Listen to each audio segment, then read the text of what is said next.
Man, Canelo's getting old. He's 34 now. 34. I thought he was 32, but no, he's 34. If you missed it, he beat Edgar Berlanga, and while it was one-sided, it was way more competitive than you would think a Canelo versus Edgar Berlanga fight should be. 3 straight decisions now for Canelo since that Bivol loss. Has he changed because he lost, or has he changed because he's 34 and he's been fighting for almost 20 years? I really don't know. I'm thinking about it. It's like, man, he's simplified his game. There's a lot of factors that go into this. Canelo, he's getting older, so he's getting slower. Is his chin going? Is his power not translating? So you know what? We're going to talk about all of that today. But first, Canelo beat Edgar Berlanga. Edgar Berlanga is a very, very brawly type fighter. He always comes and he's always bringing the heat, and he wants to put on a good show. And against Canelo, he put on a good show. That said, I still don't know if Canelo's regressing like you would think, or if Berlanga's rising to the occasion. And I suspect it's a bit of both. I think it's a bit of Canelo's kind of simplifying his game because he knows he's not as fast anymore. And also Berlanga's like better than people thought. Okay, so he beats him, but it does seem like his power's not translating. Ever since the Bivol fight, it seems like Canelo's becoming like, I don't want to say a point fighter, because I don't think Canelo's a point fighter. He crushes people. Billy Joe Saunders, Caleb Plant, all of these guys, Canelo beat up. Like Callum Smith, Canelo beat them all up. But when it comes to Jaime Munguia, Jermell Charlo, who's 154 by the way, keep that in mind. Charlo, and now Berlanga, it's like, these guys got to be a little bit tougher, sure. But Canelo's also slowing down. The decision there, it's neither here nor there. Canelo, he wins fights. That's all he likes to do is win fights. And aside from Dmitry Bivol, the Gennady Golovkin draw, and obviously Floyd Mayweather, he's done that. Over 60 pro fights in his career. He's been absolutely incredible. But people still seem to hate on him. Now, I'm going to go out here and tell you guys, I'm a Canelo stan. I've loved him ever since the first day I watched him box. He's so exciting. He's so fun. And I can see him getting older as fights go by. I see him, slowing down. And it sucks because we've watched Canelo for, like I said, 20 years now. It really sucks to see a guy like Canelo slowing down, knowing that we ain't got much longer. I feel the same way about Vasily Lomachenko, another guy that I really like. Terrence Crawford's the same way. We know we don't have much longer with these guys. We need to appreciate them while they're here. I think Canelo should move to 160 again. There's nothing for him at 168 anymore. What's he going to go undisputed again? Like, okay, so what? But 160, there's new challengers there. Like, Triple G was the man at 160. He's conquered that mountain twice. At 160 now, there's what? There's Janabek. There's Lara, who they fought before, and it was a very highly contested fight. Controversial a little bit, too. There's the Carlos Adams fight. Adams, however you say his last name. There's that. So there's plenty of options for Canelo out there. He just needs to decide. And I think that decision needs to be 160.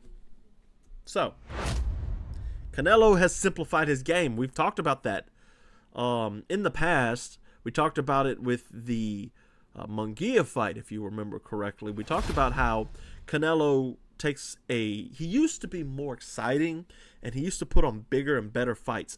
And a lot of people point to the Bivol fight to win this change, but I think it turned around more in the Sergey Kovalev era of his fighting. If you remember, that Kovalev fight was very uneventful until, what was it, the 7th round, when Canelo knocked Kovalev out. I think he simplified his game because he's slowing down. And he wants to get back to basics. And that's what he's done. He's gotten back to the basics. He's got a great left hook. He comes over the top with a right. His jab is awesome. And he uses those tools.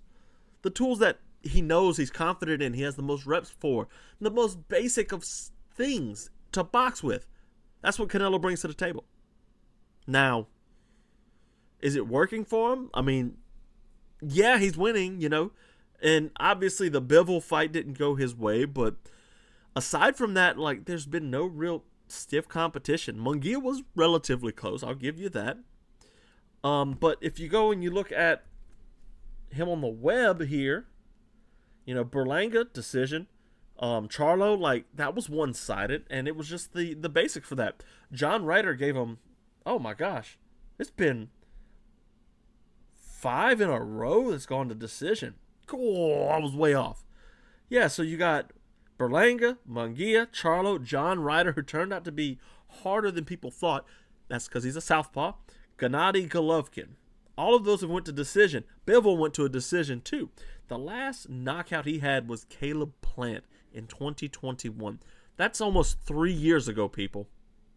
Obviously, you got the Billy Joe Saunders, the Yildirim. The Callum Smith was a decision. Smith was tougher. Kovalev was a 11th round knockout. So, like, if you look at his record up at the top right here, I don't know why they're showing feet on my ads, but, you know, 62-2 with a 39 knockout. So he's not been always, you know, the knockout king necessarily. He's not necessarily been, you know, the best ever because he's fought the best ever. He's more of a Pacquiao type player where Manny Pacquiao's whole claim to fame was the fact that he just was around for forever and he kept winning and winning and winning. And that's what Canelo did. And that's what he's done. And he's beat names that are great. And he's beat names that are, you know, not so great, but that will be great in the future. Like, I do think Edgar Berlanga is going to win a title once Canelo is at 160, like I wish he would do. Or if he retires in the next 3-4 fights. And I think we got 3 or 4 fights left in Canelo. He doesn't take chances anymore. He doesn't, like, he doesn't risk things. And that's part of the simplification of his game plan that we talked about. He's going to these safer strikes. And I don't know if it's, you know, he's feeling his chin go. I don't know if it's, hey, I'm slowing down, like I said. We've talked about this just now. But what he's been able to do with his longevity has a lot to do with this. If you want to stay around, you have to be good. And you have to stay good. And that's what he did. But yeah, I think the days of him being like Danny Jacobs. You remember the Danny Jacobs fight where he's just showboating the head movement, and even though Canelo's losing that. That's what everybody was saying. Canelo's losing that fight. He's losing it in that part. Like, he's not winning there. Like, I don't care. It's incredible boxing. It's a show of his skills, and he showed just that. Now, obviously, the big question around Canelo is he ducking David Benavidez? Is he ducking David Benavidez? Maybe.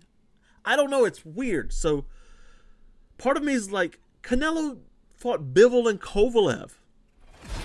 He was booked to fight at cruiserweight. He's not scared of David Benavidez. But then I think to myself, like, okay, so why doesn't he fight him? That's the best fight for him right now is David Benavidez. I think he beats David Benavidez right now.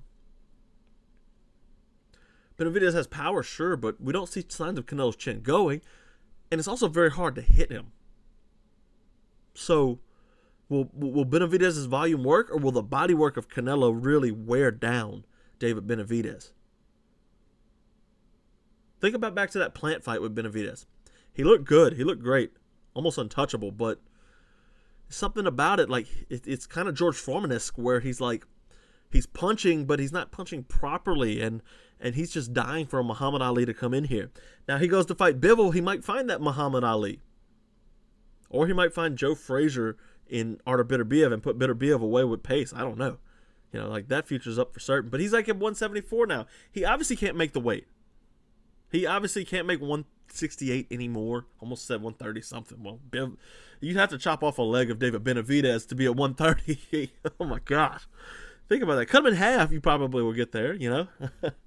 But, like, he fights Bivol, so why not fight David Benavidez? I don't get it. Like, maybe it's a business thing, you know? Like, the money's not right for that kind of a fight. It's a huge fight. Maybe he wants to go out on a win over future champion David Benavidez. Or Benavidez, maybe he doesn't bring anything to the table. There's no telling what Canelo wants. And he, obviously, with, like, the Turkey Al-Hashish fight, you know, there's beef with them now. Obviously, like, Canelo does what he wants to do. So what does that mean? Like, what are we supposed to just not have the Benavidez fight? Yeah. Like, if he doesn't want it, what are we going to do about it, you know? He doesn't have to fight the guy. He doesn't have to fight the guy. But there are other big fights for Canelo. There are huge fights for Canelo, actually. I don't know if I like any of them, though. Obviously, the Benavidez is going to be the biggest fight. Or, you'll see what I mean in a second when I say or. The Bivol rematch is a big one, and there's a big built-in storyline for that. Because Bivol has a win over Canelo. I don't want that fight. Like, I have no desire to see it. Like, let it go. Canelo lost. I get he wants to avenge it. He didn't avenge his Floyd Mayweather fight, and I don't know if he ever could have avenged it skill-wise and size-wise. But I just don't think the Bivol fight is just, it does nothing for me. First of all, Bivol's not very exciting. But if he's undisputed, you know, at 174, you might get the Benavidez fight there, or you might get Canelo going up and fighting Bivol, and Bivol's like, yeah, I'll fight you undisputed now. Let's make it bigger. Undisputed. Well, Canelo's not undisputed anymore, but you know what I mean. There's the bigger fight though is Terrence Crawford. Now that's the one Turkey Al-Hashish is like, I want to book this fight, and Canelo's like, I'm good. And I don't like that fight either for him. There's really not many good fights out there for Canelo, but like Terrence Crawford, what did you get if you beat him? Like, he's small. I don't remember exactly where Terrence Crawford used to fight, but he's super small. You know, 168's kind of boring for him. 160's got all the good fights, all the new fights. You got Janibek, who's a really dangerous southpaw, a really big southpaw who's trying to go undisputed there. You can go down there and make that fight. You've got plenty of options at 160, and I think that's the move he needs. Just quit. Lay off the tacos, Canelo. Lay off of them. So, I think the Lara rematch is going to be the one that they go to. There's controversy behind the decision. A lot of people thought Lara won. He's a southpaw. Very tricky. And he just won on this card, actually. Who did he beat? Hold on. Let's pull up the web real quick here. Who did Lara fight on this card? I don't remember. Let's see. Go to the event. This is a good card, by the way. Very good card. Oh, he beat Danny Garcia. Yeah. I mean, I think that's one that they could book. Caleb Plant won. Stephen Fulton won. Rolly Romero won. Like, this is a really good card. Very good card. Now, we did talk about simplifying Canelo's game, and I wrote a big article on that. But what you should really check out is the film study I did on Shakur Stevenson and defensive boxing. Now, I get Shakur Stevenson's not the most exciting fighter, but there's something to learn from him as great of a fighter as he is defensively. He always brings a really tough style to hit, and that's something that everybody can use. So check out this film study, Shakur Stevenson Defensive Boxing Masterclass.